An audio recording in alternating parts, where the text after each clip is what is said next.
Hey THB, it's Cookie here, and I am opting to do a video recap of my 2014 Morgan Cup experience. So let me get started with a shout out to the people that made this possible. Josh and Morgan, I know this wasn't supposed to come back, but something happened last year on Sunday, and Josh knew that he wanted to do it again because it could be done bigger, better, and different, and to give the event the final experience, I guess, that I think it really deserved and what it was intended to be.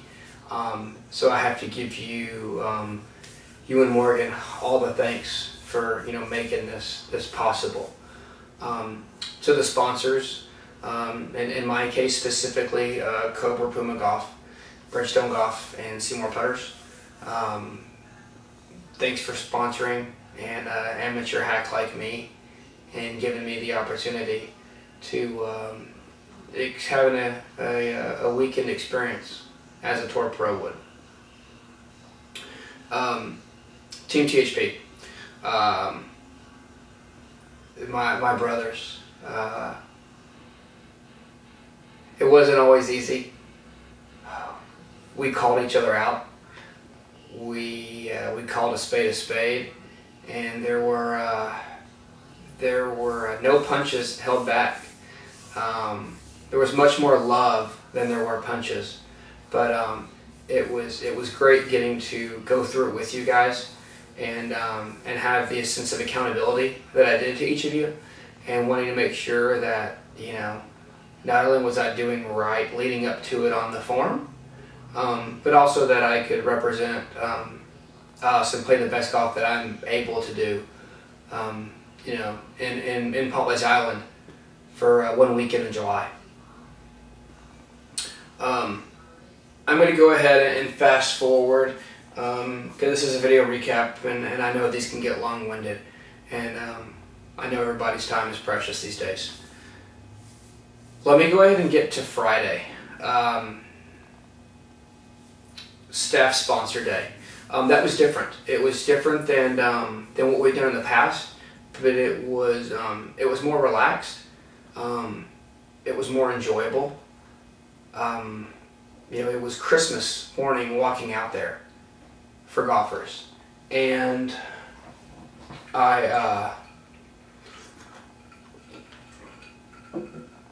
I enjoyed being able to watch everybody and to see how giddy they were. They're that 6-year-old on Christmas morning that's waiting for, they're laying there in bed waiting for the parents to come wake them up and say, "Come on, it's time, kids." That was these guys, and it was really, really cool to sit back and just watch people and their reactions to everything. I appreciate how the sponsors did different things. We were mic'd up and just, random talking about, golf clubs, golf apparel, golf shots, what the clubs are doing for us. Some were doing, all kinds. Sorry, I just had a power issue, so I had to go and fix that. So this might be a little splicing action. So some of the groups were doing chants and stuff, and some of the groups were just drinking beer. But whatever the sponsor wanted to do, they could do. And that's what made it their staff sponsor day, to do with their golfers as they wish. Unfortunately, we got rained out for the most part of our afternoon 9 practice round. The reason I bring that up is because that's when I actually learned that Kyle Flog had to leave. And I felt obviously extremely bad for him, because I know how excited he was to be there and how hard he had worked to be there and how good of golf he was playing coming into that event. And he was my opponent on Saturday afternoon in Alt Shot, and I was really looking forward to that. That took us into Friday night, where before the dinner started we were doing the Sunday singles drawing, and I knew that Kyle had left, and I knew that a replacement would have to be named. I had no clue that Jake was going to be there. Not a single clue. Wouldn't have guessed it at all. But seeing him was it was special. He's a good friend, and that was the only time that I actually teared up all weekend. Was seeing him, because I knew what he's gone through over the last I don't know, 4 to 6 months, and I've been through similar things, and I felt for him, but I was very happy to see him at the same time. Let's move into Saturday morning. I had my match with it was me and Panda versus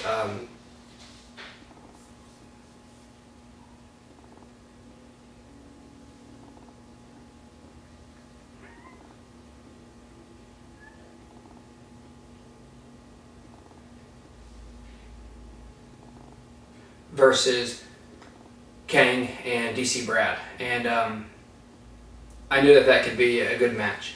I've played with Brad before, and I knew I've met Kang before, and I know what he can do to a golf ball.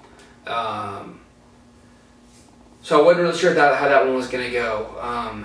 Fortunately for Freddie and I, we were playing good. We had a lot of pars.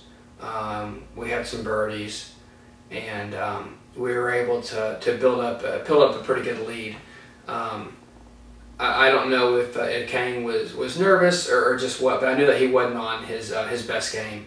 I saw a glimpse of his game on the last couple holes we played on 12 and 13, when he just started blistering tee shots. We're talking 280 down the middle, and that showed me that, I know he had the game, but for them it was just a little too late. Freddie and I ended up winning that match 6-5, I believe. Moving into the afternoon round is where Freddie and I were taking on, it was supposed to be Flog and Christian Scarnese, but it ended up being Christian and Jake putting for bird. That was an interesting match. The front nine, we went up on the first hole. Christian rolled into birdie, a 20-footer on the second hole. Then they had a couple of bad breaks on 3 and 4, and we went up 2 up through 4. And then I messed up. I blew tee shots on 5 and 7. I had to take a penalty stroke on both of them, and that was that hurt, because my tee shots were the key to me playing well all weekend long. And those are two that I dearly wish that I could have back. We lost some holes. We were 1 down going into 8. We were able to still 8 back, and then we had a couple of pars on 3 to have the front 9. It was good to battle back when we had to, but we also blew a lead, and so that hurt a little bit, because I knew that we needed max points going into Sunday to have a chance at winning the Cup. The back 9 alt shot, Freddie and I started clicking pretty well. We had some nice green regulations, some easy pars.